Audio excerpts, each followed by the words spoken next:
Hey everybody, and welcome to the Lady Charmaine Live Show. You're now tuned into Hot Topics with Lady Charmaine.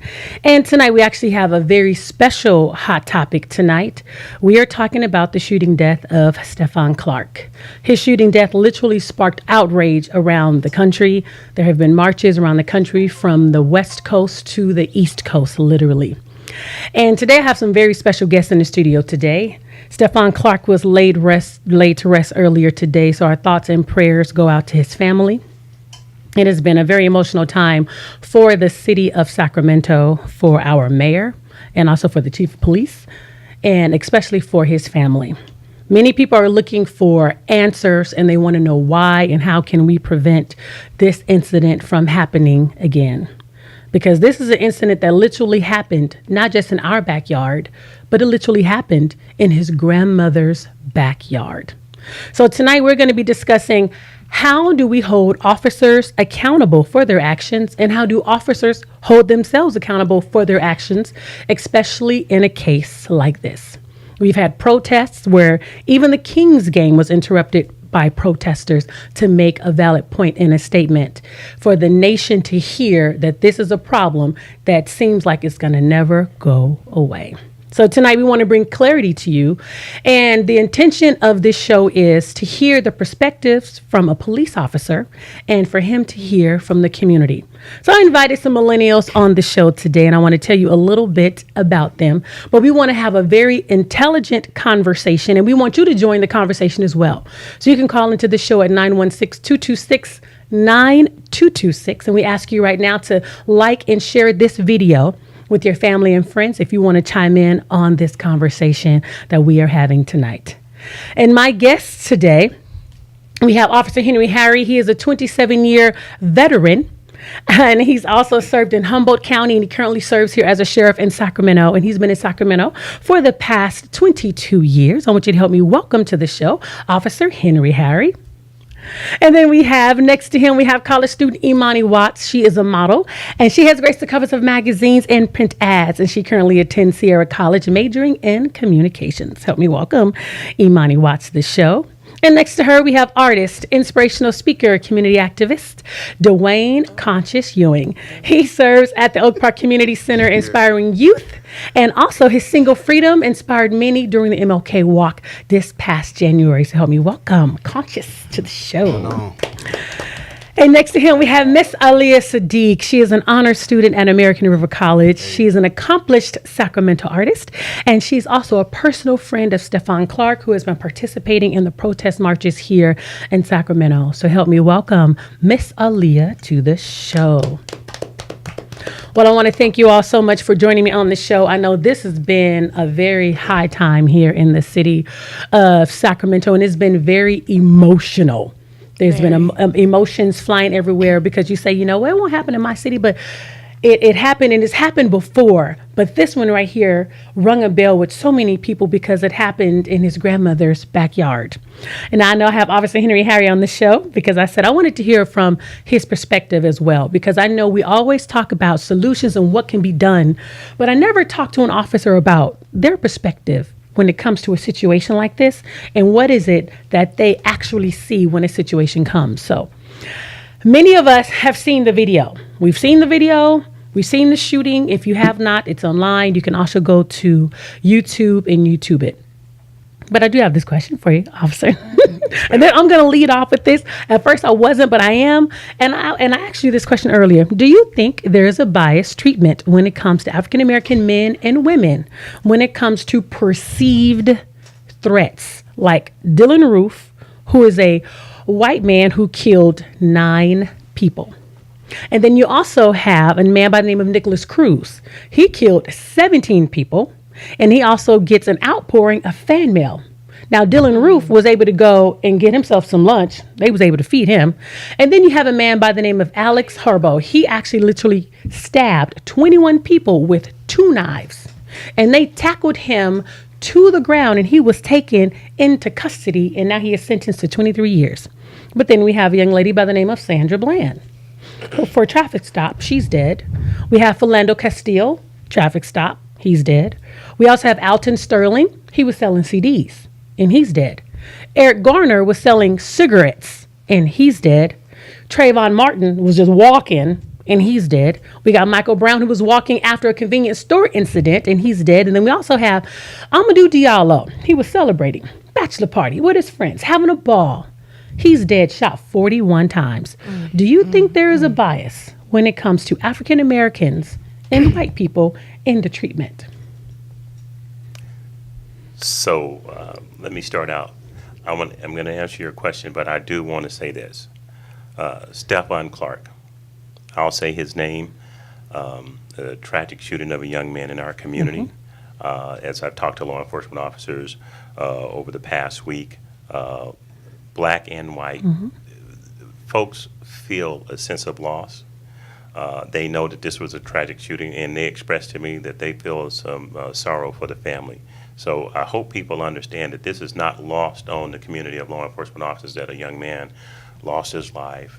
He's a father of two, and it's a community tragedy. To answer your question, I believe that there is a bias in our American society. It is within our law enforcement community. And yes, I believe different communities get treated differently. To be specific, some of the studies are showing that African Americans are 2.5 times more likely to be killed in encounters with police officers. I don't think anyone's hiding from that. I think the question then, as you look at the whole of that pie, there's two questions. What can law enforcement do differently? You know, how will training and things that change affect us? And then there's another part that I would like to talk about at some point. What are African Americans doing during those encounters that are increasing our likelihood that we don't survive those contacts? So I hope that answers your question. Okay. Now I have another question for you. Now, okay, what does an officer do when he finds out that he killed an unarmed man because he perceived that he was armed? Does he just say, oops, I'm sorry, my bad? Because, you know, we know this is not the movies. It's not like we're going to see that person in a role in the next movie. So what is the responsibility for an officer when he realizes, I thought he had a gun, but he didn't, and now that young man is dead? How does he hold himself accountable for an innocent person's death if he did not have a gun, if that was a reason why he shot? Well, I think you have two types of people in the world. You have someone that could make that kind of mistake and shrug it off. The vast majority of officers are not like that. I think the officers that I've worked with, I think if they made a mistake like that, they'd have a tough time living with it. I think it would eat at them.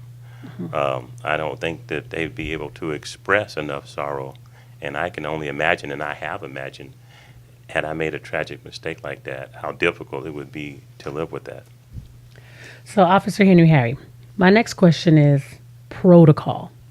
Because if you haven't gotten a chance to watch the video, like I said, you guys can actually go to YouTube and watch the video. If you want to call in, give us a call, 916-226-9226. So this is my question regarding protocol. Are you supposed to identify yourself? What is the protocol when you're chasing a perceived suspect? Let's start there. What's the protocol? I believe that in almost every situation, we should be identifying ourselves. And I would say that the training suggests that you do. You know, where do we go beyond that? I believe training suggests that you do identify yourself. Okay. Aliyah, you got a question? No. She said, no, I guess I'm okay. So I'm going to ask all the questions that I have written down here. So here's one of my questions, right? Okay, now watching the video, and I was able to see the helicopter view, and I was able to see the body cam video. So watching the helicopter view, I see an actual young man who was walking. Now listening to the actual helicopter pilot, he was saying the young man was running, but he was walking. He didn't see when he was running to the front. He was walking. So right there, I hear miscommunication being communicated from the pilot down to the officer. Because it sounds like he was running through backyards, but by the time he got to his grandmother's house, he was literally walking. So he didn't appear to be running. So that's another thing that I was able to see. So then, of course, we see the officers running after him. And then I hear the officers say, show me your hands. Not police, show me your hands. Just show me your hands. A few seconds later, I hear him say, show me your hands again. And then I hear gun, gun, gun. And then we hear 20 shots fired. Right. Now, I hear that there was several, I hear that there was several other, they said that he was approaching the officers. That's one thing that I heard. Okay. And then I heard that he had his gun stretched out towards the officers. Now, not really sure. I don't know what's wrong with the video. Something's going on here. Something's stuck. I'm sorry, you guys. I'm trying to. Okay. Well, video just got stuck. I'm sorry, you guys. But anyway, so you guys will be able to hear the audio. So instead of identifying themselves, they ended up shooting because he said that he had a gun. And first he said he had a crowbar. From everything that I heard, all the reports had a crowbar. So when does a cell phone look like a crowbar? Or can it look like a crowbar? Okay. So there's a lot to digest there. And let me start by saying the subject of this investigation are the very questions that you're asking here. Someone's going to sit down with these officers and ask them in very detailed questions, step by step. What did you see? What do you hear? What was going through your mind? Let me back up a little bit and say that some of the things that were released to the media were obviously in error. So, but that's not unusual early on in investigations for people to have a different account of what has happened. And I think a lot of police departments learn that, hey, it's time to slow down. Let's stop releasing information and get one accurate story. So I'm sure the police department is going to look at that and say, hey, we're not trying to hide anything, but we can't release 3 different stories about what's going on. And if I was the police chief, I'd want to know, how did we get 3 different stories of this? Interesting. Now Okay. I have a question. Yes. Now you said there's an error, essentially, with these stories coming out or the media releasing the videos and stuff like that. Now, what do you mean by there's an error? Because, like Lady Charmaine said, from the helicopter view to the body cam view, you hear the miscommunication. So for me, those miscommunications that we're hearing is a straight reflection to the 3 different stories that's been coming out, I'm trying to follow you here. After the incident happened, the police were responsible for communicating to the public. Right. And like you guys, I'm concerned that they said that there was a crowbar. Right. From the helicopter view. A crowbar, some other device. I don't remember what it was. And then ultimately we hear a cell phone. I'm simply making the point that I think this police department and other police departments will learn from this is to say, hey, let's slow down. Let's make sure we've got the facts straight before we give people information and then have to back off of it. I'm just saying that's a procedural question that I think the police department's going to have to fix. I have no doubt that the chiefs and the bigwigs in that department are saying, hey, we have to do a better job of making sure people get accurate information. I think it's no different than if you were to go to the doctor and then some people call you and say, well, you have this. And then later on, somebody comes back, you don't have that, you have this. And then someone else calls back and goes, you have this. That the doctor's office would be embarrassed that they're giving a person 3 different diagnoses. And that's just a procedural thing. I hope I'm answering your question. Then you go to the issue of the helicopter and what they were communicating down to the ground officers. Lady Charmaine made a point that the helicopter said he's running. And what did that mean? I think they will ask the officers, did the fact that they said he was running, did that heighten your sense that this was a dangerous situation? And depending on what those officers say, that may be the subject of this investigation. Those questions are going to be asked. Right. Was there a miscommunication? And I don't know how those officers are going to answer that question. Okay. Now, do you feel like SAC PD they felt as if they had to release those videos? I am so glad that they released these videos. I've known Chief Hahn for a long time. I've been in law enforcement business. I've watched him on a very personal level. I think he and I have a sense of values to the community. I've watched him work in the police department in the community. I'm so happy he's the chief now with this attitude, because it's the same attitude I have, and I've been saying this for years. We're the good guys. What do we have to hide? If we make mistakes, we should own up to it. And I've been saying this for years. There's other officers that have been saying that for years. I put a post on Facebook. I think Chief Hahn's biggest critics on him releasing this video will come from law enforcement officers who don't think this video should be released. Right. I think it should be released. This is the new era that we're in. Release the video. Show people we don't have anything to hide, and let the chips fall where they may. In the sense of, if we messed up, let's tell people we messed up and try to move on. And I totally agree, because one of my next questions is, I was asking you about protocol. So is it normal to fire 20 shots? That was a lot of shots. Is that a normal thing that an officer to do if you feel somebody have a gun, to shoot 20 times? And then my next question is, what is the wait time before you approach a victim after you've shot them and they're on the ground? What is the normal wait time? Okay. So to answer your question, I think this is, in answering that question on Facebook, I think this is how you and I became connected. Mm-hmm. Several friends, some relatives, people in the community, wanted to know the question. Harry, you're a police officer. We think you're a good guy. Why did those officers fire so many times? Isn't that an indication that they were out to kill him? And I didn't feel like that question was being answered by police executives. So I weighed in on Facebook and got a lot of responses. And here's what I shared on Facebook.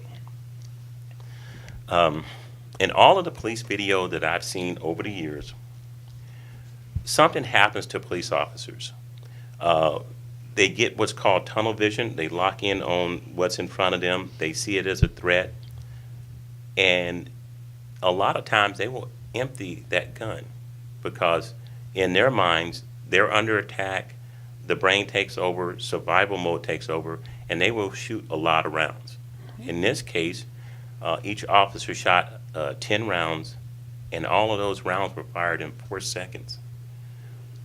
I broke down the video, and all of those rounds were fired in 4 seconds. That's a short amount of time for people who believe, I'm not defending them, but who believe that someone has a gun that's a threat to them, and all rounds were fired in 4 seconds.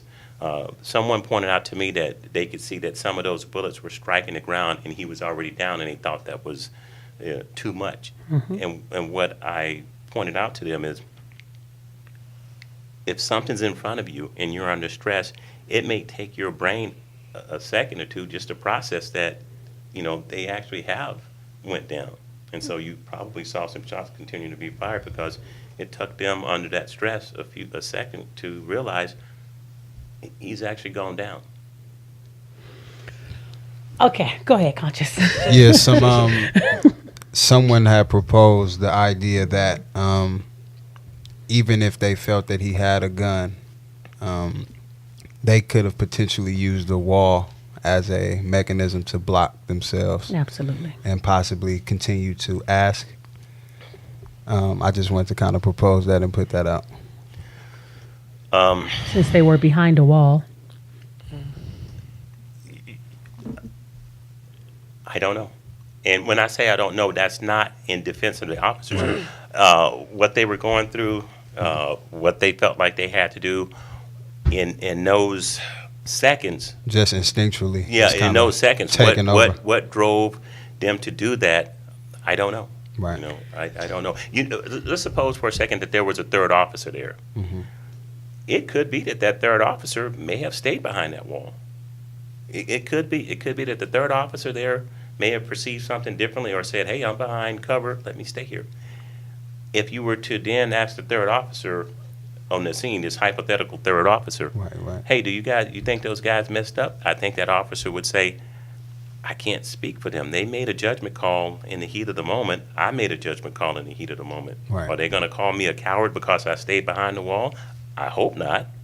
It was the heat of the moment, and you make a decision. And that is the very nature of law enforcement. Right. So And I it hope just has results that are so it has tragic results that those officers are going to have to live with, the family Right. has to live with, our community has to live with, and these are the split-second decisions that officers make. But I think the community has every right to then say, what are the qualifications for these people to be on the streets? Are they fit to be there? And again, that's I think the question of this investigation that the PD is going to have to go through, and that other departments are going to have to take a look at themselves and say, do we have people out here fit to do this job? Right. And another dimension of that that I was thinking about is I don't think that like you should have to base policing off of like race. Like if only people from this community can work in this community. But I definitely think that that's something that should be taken in consideration in some way that's unbiased. Because I thought about just say if you have a police that might have came up in a similar community, they might have the ability to de-escalate a situation in a different way by being able to communicate with that person in a different manner. So that's just more on the structural level with policing and recruitment and finding ways to put people that come from communities back in the communities to be able to relate better and kind of possibly lessen the likelihood of those type of situations arising. I'm in 100% agreement with you. One, I'll add on to that. One of the things that I've seen over the years is that when you start to pair officers of different races, you get this learning experience that I believe that a lot of officers will say, I'm a better officer because I worked with this minority officer for a number of years in the jail. I learned something from them. I shared something with them. I may be biased on this, but I do believe that a lot of our officers are better off when they, work a number of years with people of color. Right. Okay. Go ahead, Aliyah. Okay, so as far as repercussions go, and we know that these two officers are on paid leave, right? So when a situation like this comes up, that obviously there are some holes in how it went down. I guess what would be the protocol on the paid leave versus just being suspended? Why were they not suspended, would you say, in your best opinion, versus that? 100% these people were not suspended because I don't think anybody has made a determination that they did something that we can identify right now as extremely negligent or criminal. So just like anybody else, they have a right to be paid as this investigation unfolds. I would hope Is that the Law Enforcement's Bill of Rights? If you want to put it under the Law Enforcement Bill of Rights, I suppose you could. But I think in quite a few companies, if there's an accusation and that accusation can't be proven right away, I think quite a few companies will put people on paid leave and or put them on a desk assignment as they investigate, because I think it's unfair for someone to make an allegation or there to be a question over your head.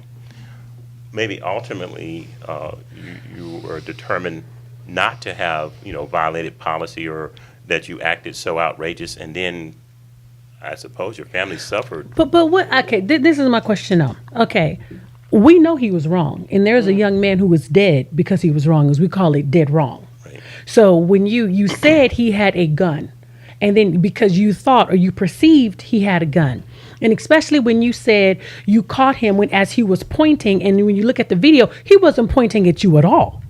But you said you shot him because he pointed at you. So number one, that's lie number one. Yeah, I said it. That's lie number one. He wasn't pointing anything at you.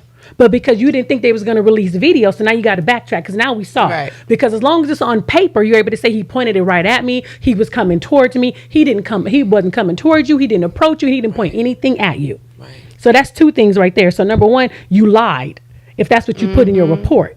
So then you ended up killing a young man, shoot him 20 times. So I'm just trying to figure out what are they investigating? I need to understand what is the investigation, because he did not have a gun. So And we he seen did the not, body cam. and he wasn't even a threat to you. And they said they feared for their lives. Remember, before we saw the body camera, you feared for your life. So at what point in that did you fear for your life? He didn't approach you. He didn't point anything at you, and you claim you feared for your life because that's the excuse that a lot of officers use to the reason why they do lethal force to kill somebody. I fear. So I'm just trying to figure out in that whole scenario, did you see any fear? Now I heard them scared, and this is what I have put on the young lady's Facebook page. This is what I heard. I heard the fear, but not fear of their life. I heard fear of a black man. This is my first time. I don't know if this is their first time. It sounded like they were newbies on the force. They sound like they might have 5 years or less. It sound like they haven't been on the force long. You can tell they out of shape because when the guy was running, you could tell he don't run on no treadmill or anything like that. You know, he was out of breath. It looked like he might have been angry because you made me run after you. You heard adrenaline. Right, yeah, you heard all that, but the purpose of what, though? He wasn't a threat to you at all. So I'm trying to figure out, where did all that fear in the officer come from? Help me with that. Okay, there's a lot of pieces to that. So Yeah. I'll try to answer, I think, some of it. The subject of the investigation is going to be some of what you talked about. They're going to be asking these officers, what was going through your mind? What did you see? Those answers will obviously be contained in a report. It's going to take those guys, the officers, I should say the department, some time to compile all of this information. And here's the investigation. At some point, at the end of the day, all the facts, all the reports, all the statements are going to go before the district attorney. And the district attorney is going to have to look at that information and decide if they're going to charge these folks. So when we talk about the investigation, it has to be thorough. It has to be something that the district attorney can look at, and if they ultimately decide that they're going to file charges against those officers, it has to be a solid case. So I'm not saying that that there's this gung-ho effort to build toward it. I think it's a neutral investigation to try to find out what the facts are, and we don't know now. Okay. And just like you have an opinion about it, right? Someone else and those officers may have a different opinion, and that's got to get documented, and somebody's going to have to evaluate it. And, the chief of police is going to have to weigh in, and I'm sure he's going to have some sleepless nights, as there are some issues that, he's going to have to, put his set of values on as to what he believes is true and not true. For example, you made some, you made some statements that someone said he was coming at them. Okay, the chief is going to have to weigh that statement, look at everything, and maybe make a determination. I don't think my guys were truthful about that. You don't believe they're truthful, but the chief is going to have to make that decision, and that's going to weigh in what is, presented to the district attorney. Okay. All right. Anybody have a question? I think I think first, this is a disclaimer.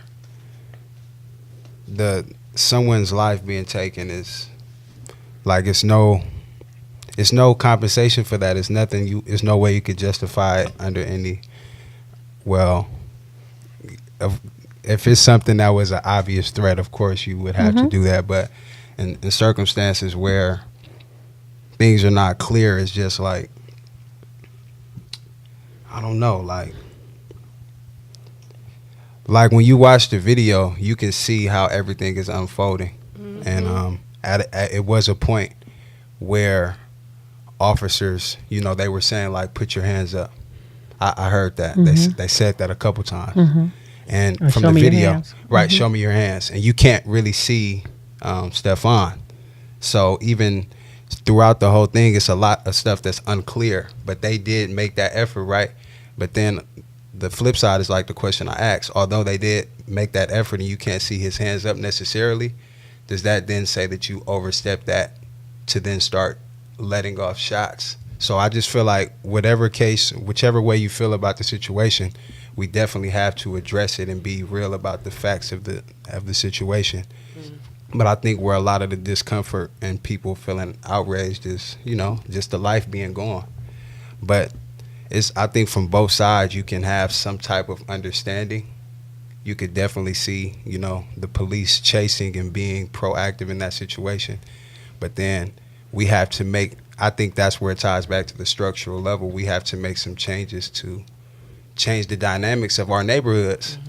Because even when it comes to crime, it's just, I feel like we get micro-focused on a lot of this stuff, but we have societal issues that leads to all of these systematic things and all of the ways that our communities are running, even with crime, poverty, capitalism. I'm not going to go too deep on all of that stuff, but it's all connected. So I think this is just a microcosm of all of that stuff exploding. But things need to be addressed early. And one of those things is figuring out what we need to do for law enforcement so that these situations don't happen from both ends. I don't have an answer for your question. I have a response to your question. And that response is, I agree with you 100%. This is not, at the end of the day, the discussions around this are already in city council. They're not just about the shooting. Right. They've already raised questions in city council. What are some of the, for example, poverty issues that may be driving crime that may cause young African American males to come into contact with law enforcement more frequently, which is going to result in this. So we cannot hide. We cannot hide from what you're saying. Right. Hi, we have a caller on the line. What's your name? Where are you calling from? Hi, my name is Charlene Henderson. Hey, how are you? How are you? I'm good. I wanted to say first and foremost, I commend your panel, Officer Harry, which I know is a hard job to sit there and, try to quarterback, and Imani, and I believe it was Conscious, I can't remember, and the young lady. But one of the things, originally I was calling in because I was going to say something different, but when I started listening to everyone speak, and one of the things that kind of has me puzzled is that I am a registered gun owner. And so I know as a citizen and everyday Joe Blow, if I blow someone away, you better know there's going to be accountability and mobility and then lockability for me. And so I'm just a little confused with the fact that we witnessed a terrible tragedy in the community, as Officer Harry said earlier. However, accountability is first and foremost. And I just want to know, and I think I want to hear from Aliyah or one of the younger generation is that when this happens and everyone's, getting arms now and going out and buying guns and purchasing guns, and and they tell us we have to be background checked and tested and all these things that happen, but when these officers are actually killing us on a day-to-day basis, people of color, and it's just brushed under the rug, and it's not a national issue, it's a local issue. I mean, what's your take on that? Because that's a deepening, hardening thing that hurts really bad. Aliyah?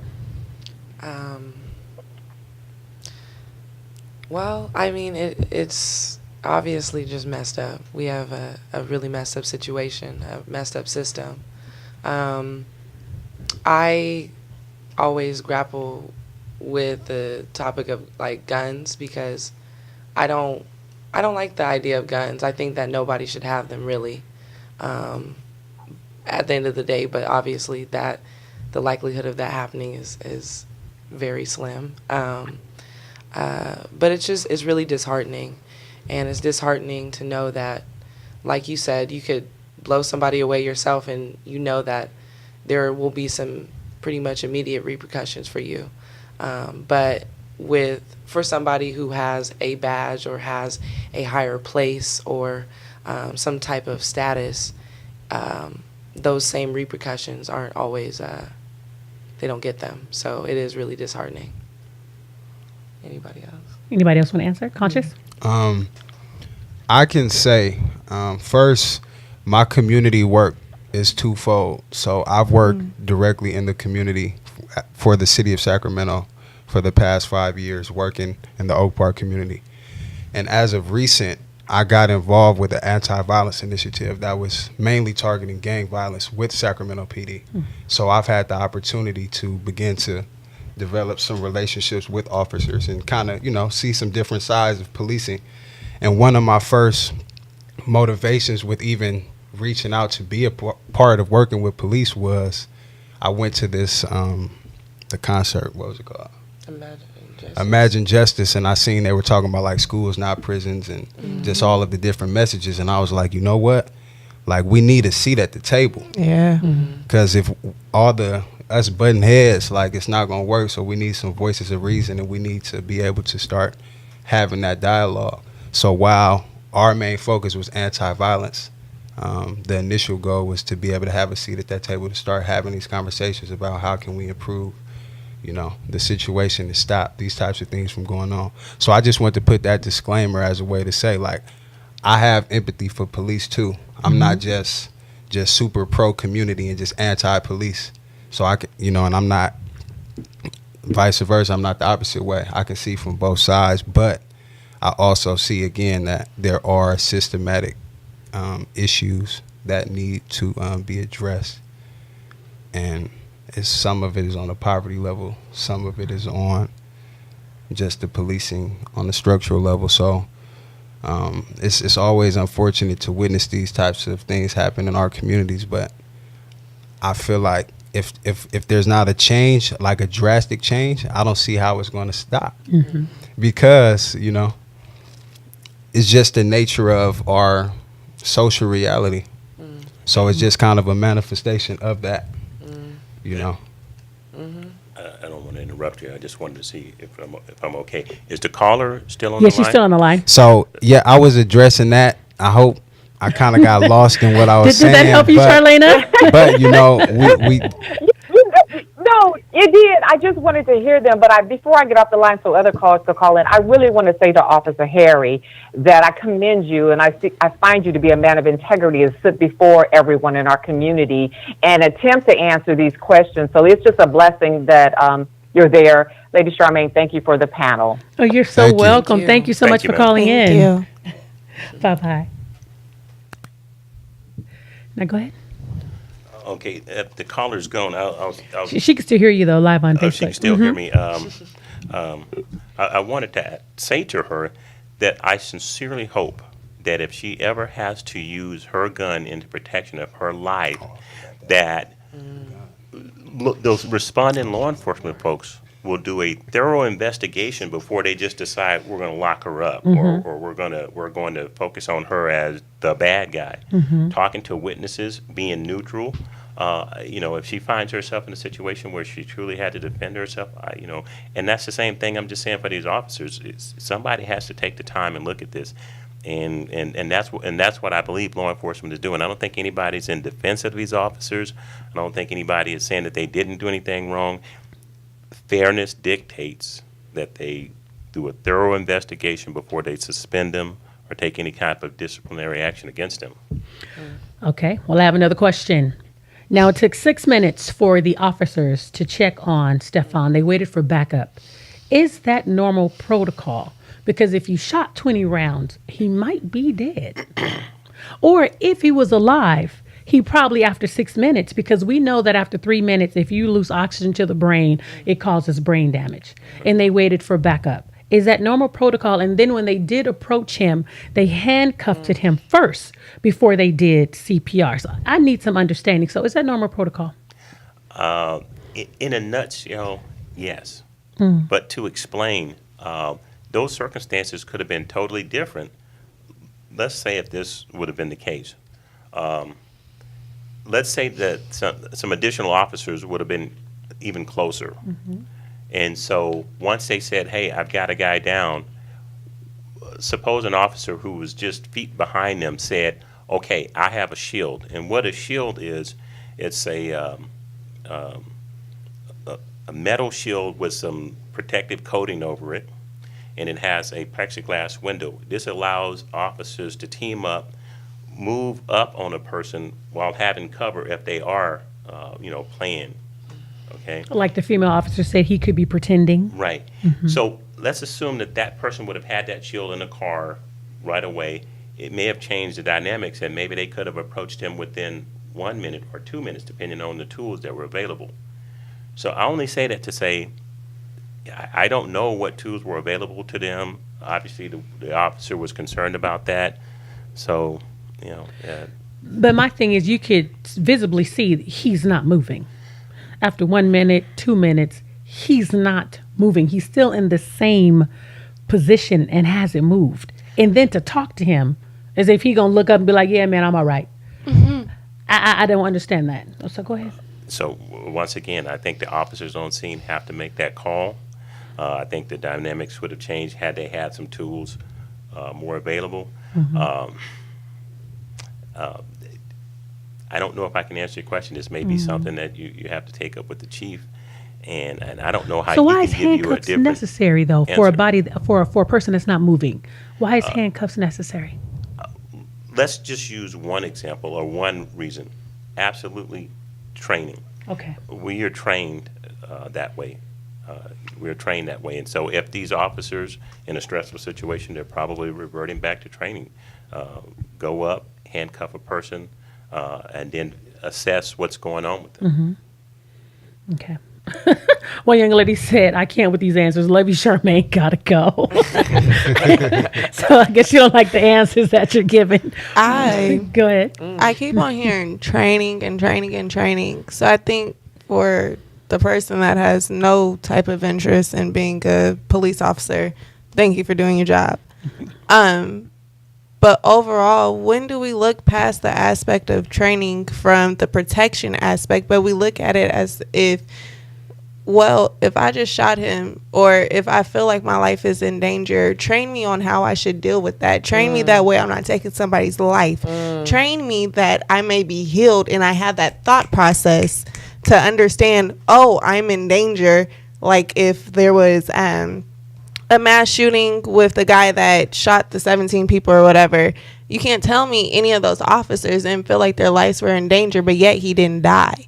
So if truly they felt endangered and they felt like their life was on the verge of being taken, what part of training can comfort them to the fact of, I just killed this man? Maybe it's not the training from the protective aspect that we get caught focusing on. I think we need to look beyond that and look how the training clearly is having a mixed reaction with the mindset of the officers that are getting trained, because it seems to me that African Americans, whether male or female, are being a target with whatever this training is. And I'm not saying that, training, oh, we gonna pull up a picture of a black boy and a picture of a white boy and say, go after this one. I don't know, that's what the training looks like, but in my mind, that's what the training is being executed as. So from an officer standpoint, with training, do you think it would be valuable or even ideal to train these officers, not just from the protective side of a situation, but I guess more of a humane side? Let's train these officers to feel for the community before you take from the community. I'm going to try to answer your question. There's a series of videos put out by it's Starbucks. I'm trying to remember the name of the videos. They have two series of videos. You go on their website, on their blog, and one, I think the latest one that I saw from season 2, I think it was called Empathetic Policing. And what it is, there was a female police chief who was really trying to go into the academy level and start to train police officers with a more sense of, I guess the word might be community service and empathy. And so your idea is out there, and I think it is also being implemented. However, I think I think the nature of this job is going to always put people in stressful and dangerous situations, Right. and how they perform is the subject of how they were trained. Are they personally fit for the job? And I'm sorry. I listened to everything you said, but that's about the best I can come up with an answer to directly answer your question. To say that I believe some sense of this non-warrior mentality, it's on our radar, and I think it's being implemented in some departments as that, we're out here to be more public servants than, the warrior mentality. Right. Okay. Well, I have another question. Here's my next question for you. Okay, I know you can hear one officer saying, "What did he have on him?" And then the officer said, from his perspective, he said, "It looks like a gun from my perspective." So that's what we're talking about, an officer's perspective. And then shortly after, it goes to mute. Right. So is that a normal protocol, especially after a shooting, and then you find out that all he had was a cell phone, and then then the microphones go mute? Is that normal, so we can't hear your conversation? And if so, why? Okay, so I don't know what's normal from one police department to the next, meaning different departments may have different policies of when you might turn off the audio portion of your camera. And I heard Chief Hahn actually explain that in a KCRA interview.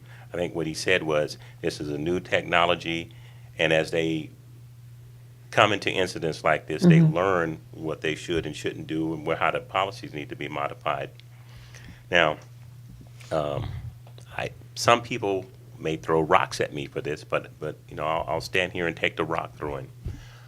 From my experience, after something like this, I think those officers should mute their audio.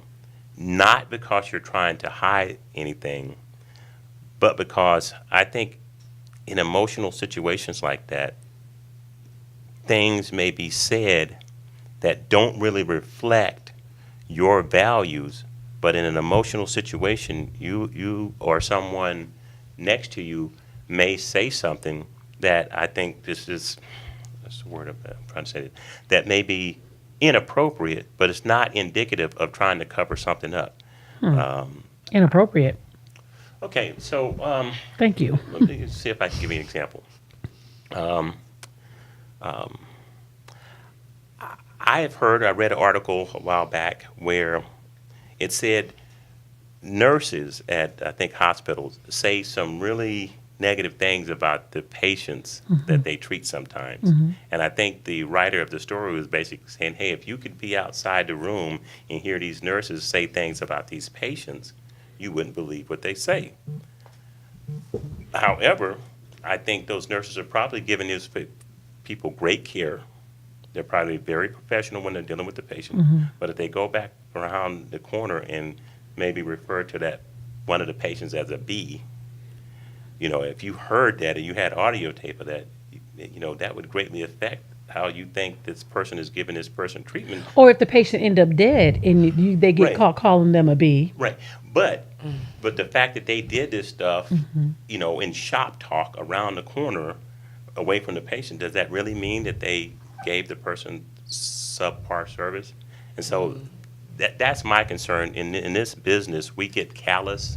We get cold. I've even heard sometimes people they get upset with officers because we're on the scene, and I'm not talking about this particular incident, but we're on the scene of, say, a tragedy.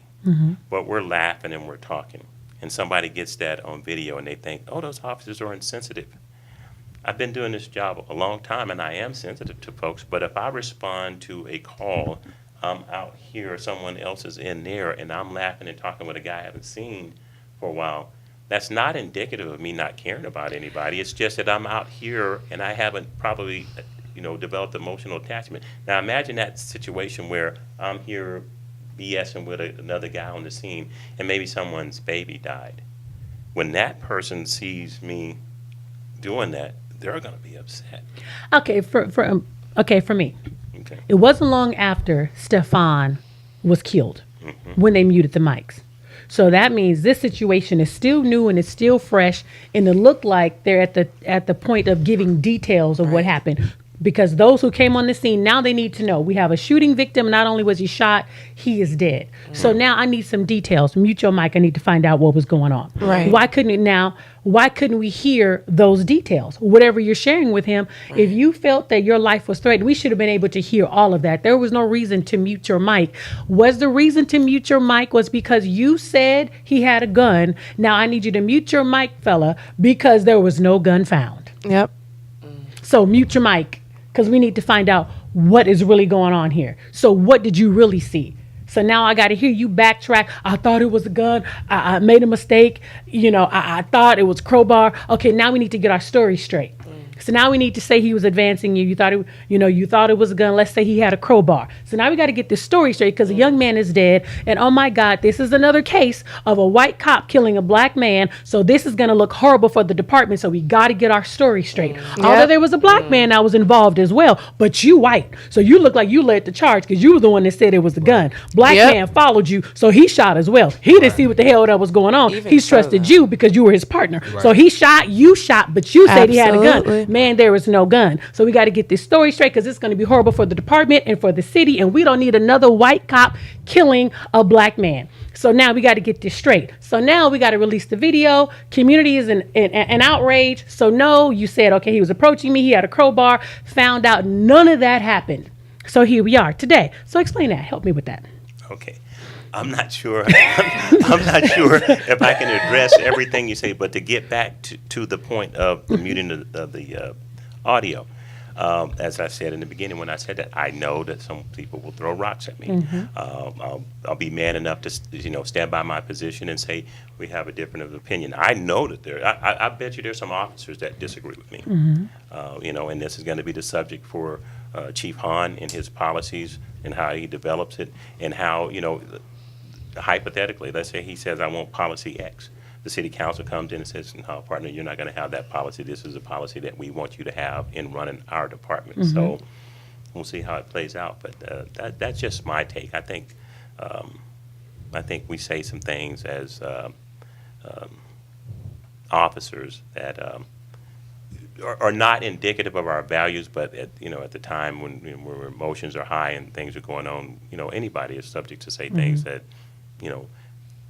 really may not be, like I say, indicative of their values or on the topic at hand. So, Can I speak? It's slightly a deviation from it, but it's still in the same range of just the real aspect that profiling does happen.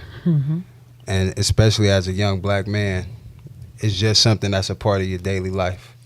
You just live in a community where at times you can feel harassed. At times you can feel whether you're guilty or not, and a lot of times you're not guilty.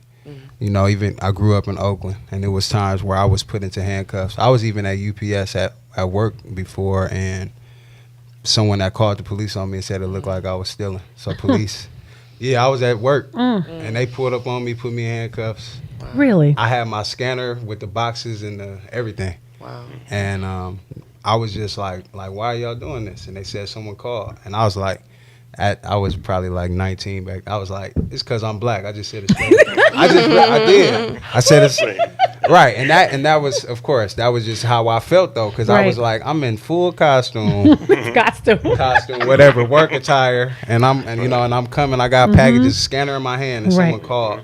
So, and that's just one incident where I was profiled, and I think that's just the nature of those types of situations when you're coming into it. It comes with that edge and that certain aura of not just fear, but of that threat. And I think that I call it fear of the black man. I really do. Right. I'm sorry. That's literally what I call it. I shared with you guys earlier how my husband was pulled over, profiled, coming from my daughter's school to get her lunch, pulled over. The officer told my husband that my husband was on his cell phone when my husband's phone was actually in his armrest. And my husband, if he's talking to you, he talks to you through his car. Right. So then when he saw, my husband said, no, I was not. It's in the armrest. Then he said, well, your truck fits a truck that was in an incident. So now you're fishing because you realize my husband doesn't have his phone out. And he wasn't too far from my daughter's school. Right. So why are we so busy being profiled? But I wanted to talk to the young people that's in the room today, because you guys literally are the next generation, and you're going to be having probably a son How do you feel? Because we have Imani who's 21, we have Aliyah who's 21, and I think Conscious is 24. 24, yeah. So you don't have any children yet, but you will. What is your mindset right now bringing a young son into this world? What are your concerns? And seeing that everything that we have going on, because I have a 4-year-old, I want to hear from you. I'll leave that to y'all. Me personally, I'm definitely more hesitant. I'll be honestly, it's a little bit of fear, and I understand that I serve a God that does not give me the spirit of fear. However, to be in a society that you could date back to when there has always been some type of injustice going on amongst communities, and you see how it's always our community that appears to be taking the L. So just like the caller that called, she made a comment saying that pretty much it's not a national issue, it's local. And to a certain extent, yes, she's right. It is a local issue. But overall, that's because the nation is turning a blind eye to it, and they always have. It's always been us, the minority, to raise attention to the situation. So for me, knowing that these issues exist and knowing that they haven't gotten better, and when they've gotten better, we as a community got stagnant and we accepted it for what it was, and we were just happy to get a little inch when really we should have been taking that mile. On that note, I think by time when the good Lord says Imani have a child, which will be many, many moons, I think I'll probably be a little scared, because there's only certain talks that you could have telling your child, oh, okay, this is how you act, this is the protocol that you need to have with the officer. But if it's up to the officer that needs to know the protocol with the community to impact the community, to not take from the community once again. So for me, I think being aware is great.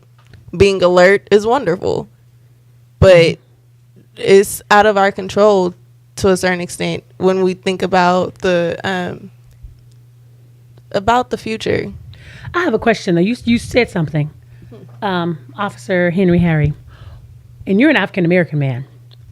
How do you feel about your community having to train their sons on how to interact with you, black sons?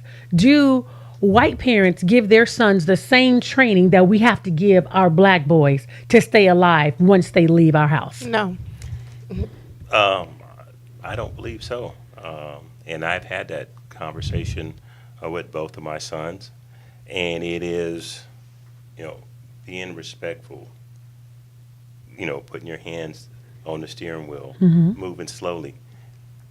Those are just the procedures, but the deeper part of that conversation is telling them, yes, you're in a society that has always perceived you as some type of threat. Not every officer is bad, but you're going to come across an officer who does not like you because of your color, and you cannot allow yourself to be played into that narrative. And so that's the thing that I've coached my sons all the time. Hey, if you get an officer that's been really difficult with you and trying to intimidate you or poke you into acting, just quiet down, take the ticket, call me afterwards, me and your mom will help you out. And that's what we've coached them on. So, but certainly in my heart, I felt like I had to say that to my African-American kids. So you had to train your own kids on that. You have to train your own kids on that. I think that I would be lying to you if I said to you, I feel so comfortable in this U.S. society that I did not have to take an extra step to remind my kids that they are African American and that this society isn't always fair. Okay. And Charlene said she actually did say it was a national issue. She didn't say it was local. She said that it was a national issue. Thank you, ma'am. It sure is. It's a national issue. If I can make a quick point. Absolutely. A lot of these things are a national issue, as I started out saying. I don't think anybody hides from the statistics that African Americans 2.5 times more likely to be killed in police encounters. And I'll share some stats with you if you guys want to. Each year, about 100,000 people, about 1,000 people are killed by the police. In about 25% of those cases, the people are displaying some type of mental health episode. So if you're looking at African Americans, does that play a factor in, why our numbers are higher? Those stats, we're only about 13% of the U.S. population, but we account for about 25% of those killed. And so, I don't think anybody's shying away from the fact that we need to deal with some of these issues. But to go back to some of the points my man raised here is that it's not, I don't think it's just about the shootings. It's just, for me, as looking at this over 27 years, I'm looking at the poverty, the housing, all of these things that seem to push people of color and poor people into a situation of more criminality. For example, I've said this for years, and this may be counterintuitive for some people, but if you pull the police away from a neighborhood, I think the criminality increases.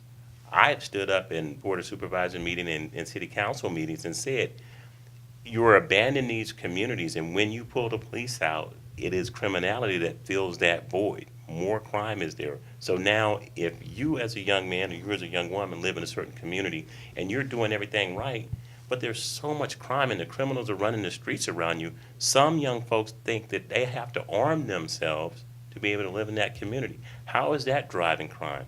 So, and that's a real sentiment, when you live in the community. Right. And so wanting to protect yourself. And so what I'm saying how much crime is driven by the fact that we don't have enough public safety in these neighborhoods to make it a safe environment.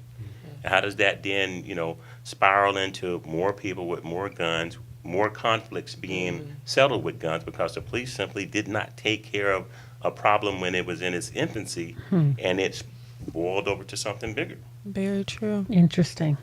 Well, I want to say thank you to all of you for coming on the show today. Thank you so much for taking the time out to join me on the show to talk about this very sensitive issue. As I said, Stephon was laid to rest on today, and we know this is not the end of it. This is literally still the beginning of it. Now we've gotten past the funeral, so now the real work is going to begin. Because people want justice, and we don't want to see this happen Send condolences to his family. Absolutely. And we don't want to see this again, because you see a family that's hurting. We see a family that's in pain, and they want answers, and they know who's to blame. So now, will justice be served? And we pray that justice will be served. And again, I want to say thank you to my panel. Today, we want to Officer Henry Harry. Thank you so much, Imani. Thank you so much, Conscious, Dewayne, and Ewing. And then also to Aliyah. Thank you so much. And Aliyah was a personal friend of Stephon, so I know that this is very emotional for you when you see something like this happen to somebody that you know personally, that literally your friend became a statistic. Right. And so I know you've been out there on the battleground fighting for your friends. So again, thank you guys so much. And I want to let everybody know that this portion of the Lady Charmaine Live show was actually sponsored by Up and Away Travel Services. Book your travel services today. Just go to upandawaytravelservices.com. And again, we just want to say thank you to the panel. Appreciate you guys. Thank you. I'm Lady Charmaine, and make sure we go live every Thursday night right here on Facebook at 7 p.m. We want to make sure that you all join the conversation. Also join our Hot Topics group, which is on Facebook. It's Hot Topics Real Talk. No chaser. So if you got a hot topic you want to talk about, you can follow me on all social media, YouTube, Facebook, and also on Instagram. And again, thank you guys so much for joining me on the show. And we are looking for justice for Stephon.